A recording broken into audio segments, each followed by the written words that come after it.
Il y en a 40, il y en a 2, c'est une anomalie, c'est une fraude. Non. Ah si. Non, alors, monsieur si. Maurice, je vous... Mais parce que nous, on réclame l'audit international de la liste. Donc, on a nos preuves. Par exemple, les étrangers, voilà. Vous aurez le temps de répondre, c'est sûr. Non, il y a vous avez votre réaction. Vous avez les étrangers sont là. À chose. Les doublons, 25 000, il y a des gens qui ont 10 cartes d'électeurs. Il y a un cas, on rend sa carte, il y a 15 cartes qui sortent.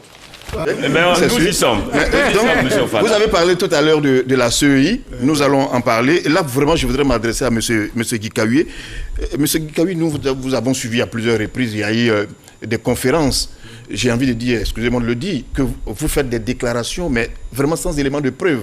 Le président de la CEI que nous avons reçu ici a demandé à ce que vous lui présentiez les preuves de ce que vous avez dit. On vous a entendu dire que un individu qui était né en septembre 1850 était sur la liste. On vous a entendu dire qu'il n'y avait rien que des étrangers sur la liste électorale. C'est beaucoup de choses que nous avons entendues. Mais nous n'avons, jusqu'à présent, nous n'avons pas vu les preuves de ces éléments-là. D'accord. Preuve de ceux qui ont plus de 100 ans. Ils sont nombreux, mais je prends un cas.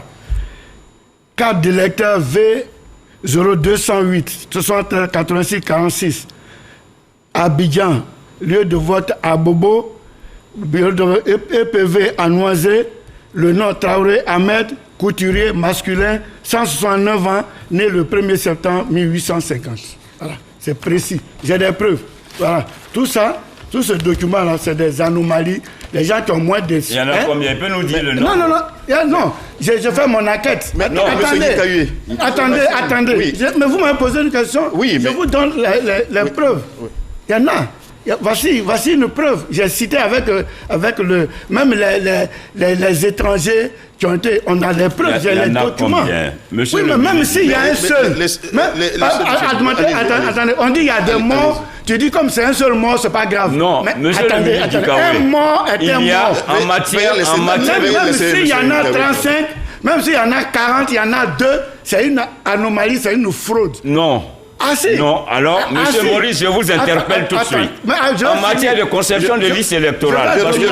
Monsieur Bito, je voudrais qu'il termine avec ces éléments de preuve. Attends, je vais finir. Vous aurez le temps de réagir. Il y a des gens qui ont moins d'1 an, tout ça, il y en a plein. Les preuves sont là. Parce que nous, on a demandé quelque chose, je ne vous donnerai pas tous les détails.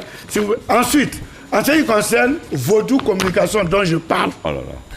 Non, attendez. C'est les preuves, parce que ça fait partie des griefs qu'on a contre le président Soyi. Madame Salimata Porquet écrit à quelqu'un. J'ai enlevé les noms pour protection des choses, mais quand ça va, comme il dit, je vais aller en justice. Quand on sera à la justice, je vais tout dire.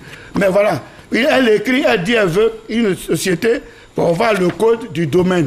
La personne écrit, et puis dit, tu trouveras en pièce jointe la lettre de CEI pour la récupération du nom du domaine, CEI.com. Ça veut dire rentrer dans le fichier électronique. Et puis il dit, nous avons émis à la demande de notre client Vaudou Communication une demande de transfert du domaine CEI qui, pourtant, est urgent. Le client est ici en copie. Voilà. J'ai tous les mails. Mais je voudrais tout de même vous poser ça. Et le président, quand on lui a parlé, il a fait une lettre en disant à la société NDB Consult, à laquelle il a donné le marché, qu'il lui a donné le marché, qu'il ne veut pas de sous-traitance et d'arrêter cette activité. La lettre est là. Donc je ne parle pas dans le vide. Mais alors, comme M. Wagnon dit que je voudrais quand même vous poser la question à M. Guikawi. Pourquoi vous avez tous ces éléments que vous pourriez mettre à la disposition de la CEI? Non, là, on leur a dit. Mais parce que nous, on réclame l'audit international de la liste. Donc on a nos preuves. Par exemple, les étrangers, voilà. Vous aurez le temps de répondre, c'est sûr. Non, vous avez votre réaction. Vous avez les étrangers sont là. À chose. Les doublons, 25 000, il y a des gens qui ont 10 cartes d'électeurs. Il y a un cas, on rend sa carte, il y a 15 cartes qui sortent. Voilà. À un bateau, on a fait huissier de justice qui a constaté, on a porté pour fraude contre la nationalité. Il y a plein, c'est des échantillons. Voilà. Donc c'est pour ça que nous, on demande qu'il y ait un audit de la liste électorale. D'accord, les preuves existent. Nous allons parler de l'audit international. Monsieur Guikawi, monsieur... Ah non, il ne s'appelle pas Guikawi. Oui, mais c'est sûr. Je voudrais justement m'adresser à M. Bictogo qui réagisse ensuite vous, de votre point de vue. Oui, non, je voudrais dire au professeur, là je parle quand même à l'homme de science, qu'en matière d'élaboration des listes électorales, qui repose donc sur des fondamentaux rationnels et scientifiques, et que même en médecine, lorsqu'on parle même d'épidémie, il y a des taux d'acceptation, d'erreurs qui permettent de dire, par exemple, quand on parle d'épidémie, vous allez jusqu'à, je crois, 2%, de 0 à 2%, on considère que c'est pas si grave. Mais c'est pareil dans la conception. Mais on surveille le site. Mais j'arrive. Ah bon. C'est pareil, c'est aussi valable dans la conception, dans l'élaboration d'une liste électorale. Lorsque le taux de rejet, de marge d'erreur, varie entre 0 et 3%. Dès lors que vous constatiez qu'à l'intérieur, qu'il y a... C'est pour ça que je demandais le nombre. Oui, pour ce que vous citez, c'est tellement minime qu'on ne peut pas remettre en cause la fiabilité de la liste électorale. On peut constater, vous pouvez effectivement amener la commission électorale à rattraper, à régler le problème que vous posez, mais on ne peut pas remettre en cause la liste. Maintenant, si vous venez démontrer, par les preuves, que vous êtes à plus de 3%, vous êtes à 5%, 6%, naturellement, en ce moment, on peut commencer à se poser des questions. Mais là, pour l'heure, vous avez des éléments qui, honnêtement, ne sont pas assez suffisants pour remettre en cause la liste électorale. On ne vous a pas donné tous les éléments. Mais écoutez, remettez tous les éléments à la CEI pour qu'elle puisse... Donc oui, non, parce que nous adressons... Monsieur Bictogo, oui. Est-ce que vous êtes en train de minimiser les fraudes qui sont... Non, je ne suis pas en train de minimiser.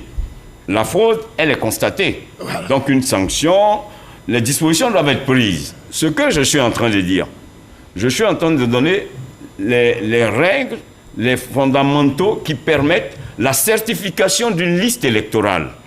C'est important de le savoir, parce que si on vient vous dire à la télévision, parce que nous sommes des hommes quand même représentatifs, on s'adresse aux Ivoiriens, qu'il y a eu 35 qui ont eu de faux papiers sur 7 500 000 électeurs, je veux dire, on ne peut pas remettre en cause cette liste électorale.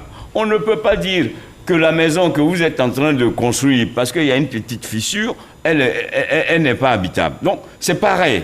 Je considère que M. Maurice Gikawe, je veux bien croire qu'il a des preuves.